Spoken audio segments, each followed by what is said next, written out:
Professor Nam Yong Lee's column, Long, National Pride. Behold, 1 million ordinary citizens who went to Taean holding rag cloths. On December 7, 2007, a major crude oil spill occurred off the coast of Taean-gun, Chungcheongnam-do. The Hebei Spirit, a crude oil tanker anchored in waters near Daesan port on Korea's west coast, collided with a crane barge that lost control during towing operations amid severe weather, rupturing cargo tanks and releasing crude oil into the sea. The cause of the accident should not be reduced to bad weather, but understood as a compound failure in which the on-site system for designing, controlling, auditing, and when necessary, stopping high-risk operations collapsed simultaneously. At the very moment the state's loss of control became undeniable, it also revealed where the Republic of Korea's real operating system resides. The collective action of ordinary citizens who gathered in Taean holding rag cloths was not a mere act of charity, it was empirical proof of a community's self-propelling mobilization capacity in crisis. The Korean people rise decisively whenever danger strikes, and their energy is not expressed in words but in paid costs, travel, labor, risk acceptance, and donated time. If this event is consumed only as a heartwarming story, the next disaster will recur in the same structure. The greatness of ordinary citizens deserves praise, but it must never become a pardon that allows the state to design carelessly on the assumption that citizens will always fill the gaps. Taean was a case that simultaneously demonstrated national pride and a vacuum of state responsibility, and only when these two sentences are fused into one and translated back into institutions does the repetition of disaster stop. This was a textbook example of a large-scale coastal incident occurring near the shoreline. A spill that happens far offshore has a buffer in the form of diffusion time, but a nearshore coastal incident turns diffusion directly into coastline contamination and livelihood damage, making time not money but survival. In coastal incidents, the first 24 to 72 hours of response determine the slope of the overall damage function. If summarized in a single sentence, the event was a case in which decision-making and control lines for high-risk operations were simultaneously weakened by weather, equipment, manpower, and procedural variables, while stop criteria and enforceable execution failed to take hold at the operational level. The chain, towing line separation, barge drift, collision, tank rupture, spill and spread is physically simple, but preventing that simple chain is precisely the work of operational risk management. The core issue here is not dispersing responsibility, but precision engineering responsibility in a multi-stakeholder structure where the ship operator, towing operator, port and sea area control, supervisory authorities, spill response contracting arrangements, insurance and compensation systems, and the command authorities of local and central governments are all intertwined. A disaster escalates when it is unclear who had the authority and duty to stop what and when. Taean showed not only the cause of an accident, but also how densely the design of control authority and duty must be. The spill volume is widely known to have been on the order of roughly 10,800 to 10,900 tons, and it is often presented with a conversion label in the range of about 12,000 kiloliters.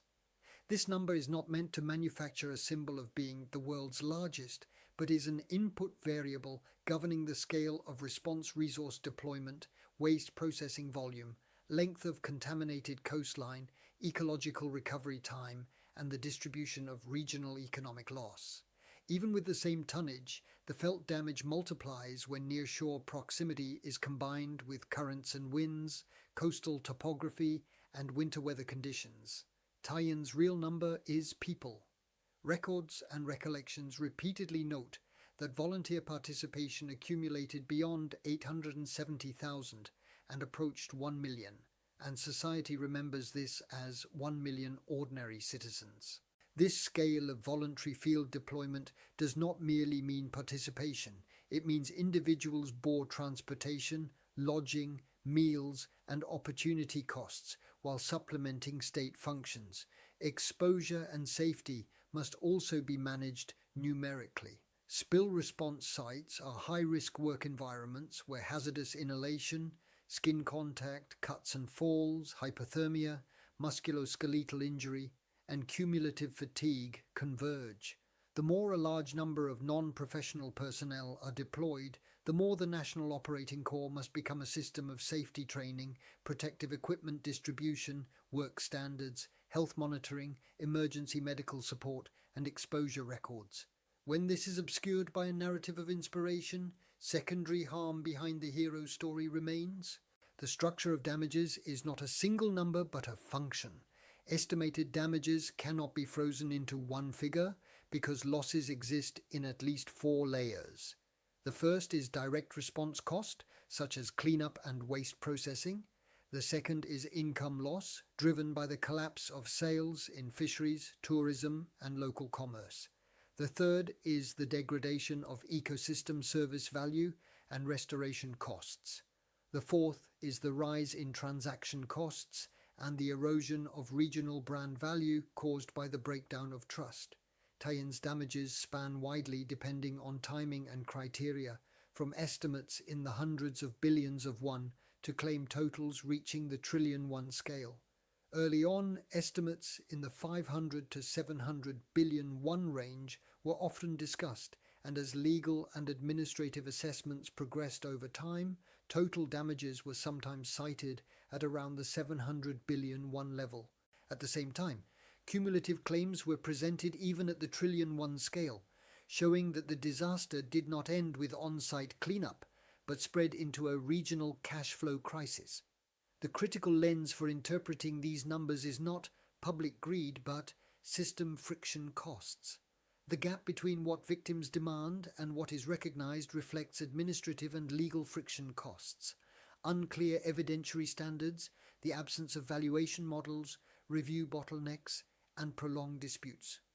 The greatest risk in disaster compensation is not the total amount, but the speed of payment, because the slower the speed, the more the region survives on debt, communities polarize, and recovery costs rise steeply. International norms on marine pollution can be summarized in one sentence. The principle is polluter pays, and the operational goal is rapid relief for victims. For that reason, the international system sets liability limits for responsible parties and layers funds on top to build a multi-tier compensation structure for major incidents that exceed those limits. The key currency unit here is the SDR, Special Drawing Rights. Under common descriptions of the international framework of that time, the 1992 regime is often described as providing a per-incident overall compensation cap on the order of roughly 200 million SDR, and in structures where an additional fund regime is activated, discussions exist that contemplate a ceiling up to about 750 million SDR. What matters more than the number itself is the design philosophy.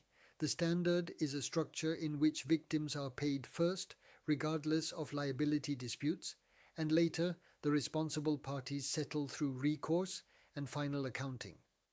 The lesson of Taean is not that Korea was unaware of the international regime. The lesson is how closely domestic procedures were aligned with the speed and standardization required by the international regime. A disaster is not an event that ends in court. It is an operational problem of preventing a chain collapse of cash flow, credit, and livelihoods. Unless claim submission, evidence, valuation, interim payment, and final settlement are designed as a single package, the same conflict will repeat. Comparisons with similar overseas incidents make Taean's essence even clearer. There are many. The Exxon Valdez spill in Alaska in 1989 is widely cited as involving about 11 million gallons, after which the United States redesigned its responsibility and preparedness systems through institutional strengthening such as the Oil Pollution Act of 1990. This is a classic pattern in which a major accident changes institutions, and Taean too should be remembered as a force that changes institutions. Spain's Prestige incident in 2002 is often cited as involving a loss of about 63,000 tons, imprinting worldwide the fact that post-accident decisions on port entry, refuge and salvage can amplify damage. Like Taean, It teaches that the quality of operational decision-making governs the damage function, and that as risk grows, governance can fail before technology.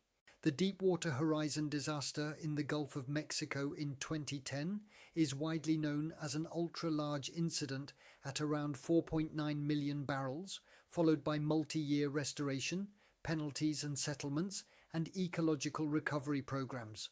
While the scale differs, it offers a common prescription. Disasters require full life cycle management that includes restoration, not merely response, and technology, law, finance, and data must be bound into a single operating system. Taean is not a case to argue world's largest by volume alone. Taean's essence lies in how a nearshore coastal incident shocks the regional economy and how voluntary civic action fills a vacuum of state capability. Therefore, the conclusion of comparison is not a bigger accident, but more precise responsibility, compensation, and restoration operations. This is why the national operating model must be redesigned. What ordinary citizens demonstrated in Taean was not mobilization but autonomous operation. Mobilization moves by someone's orders, but in Taean, ordinary citizens judged for themselves, paid the costs themselves, and moved to the site themselves. This is national pride, and it is why the Korean people rise decisively whenever crisis strikes. What the state must do is not to use citizen sacrifice as a recurring material, but to change the structure so that such sacrifice is no longer necessary. First, spill response resources in high-risk coastal waters must be pre-positioned rather than procured after the fact. Second, stop criteria for high-risk towing, anchoring, and marine operations must function not as declarations, but as enforceable rules with audit mechanisms. Third, compensation must treat speed, not total amounts, as the KPI. From the victim's perspective, the key time index is the number of days to the first payment after the accident. From the operator's perspective, the indices are claim processing rates, supplementation request rates, objection rates, and the period to final settlement. To reduce these, evidentiary standards, valuation models, digital claim and verification, interim payment conditions and limits, and post-payment recourse procedures must be designed as one integrated system. National autonomy is not merely inspiration, it is national competitiveness. Taean's 1 million ordinary citizens proved how thick Korea's social capital remains. Social capital is hard to capture in statistical tables, but in crisis it is a tangible asset that saves both economy and security. Advanced nations do not record this asset only as a heartwarming story.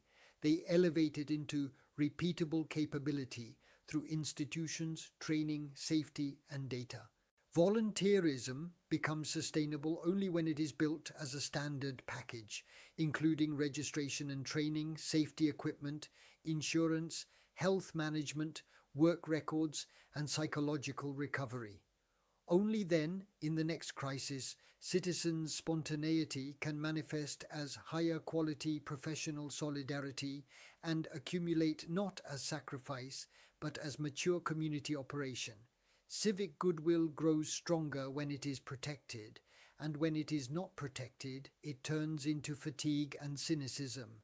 The Taean incident occurred on December 7, 2007, off the coast of Taean amid severe weather due to a failure to control high-risk operations. The spill volume was on the order of 10,000 tons, and the damages were a structural disaster that could expand from estimates in the hundreds of billions of won to claims in the trillions. Nevertheless, the Republic of Korea did not collapse.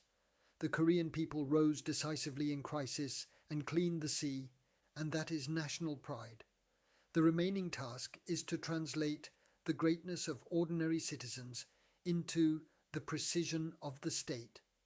A truly advanced nation is one that will never again need 1 million people holding rag cloths, and in that nation, the people's autonomy and spirit of sacrifice will shine not as a tool to patch wounds, but as a force that opens the future. Thank you for watching Professor Nam Yong Lee's column, Long,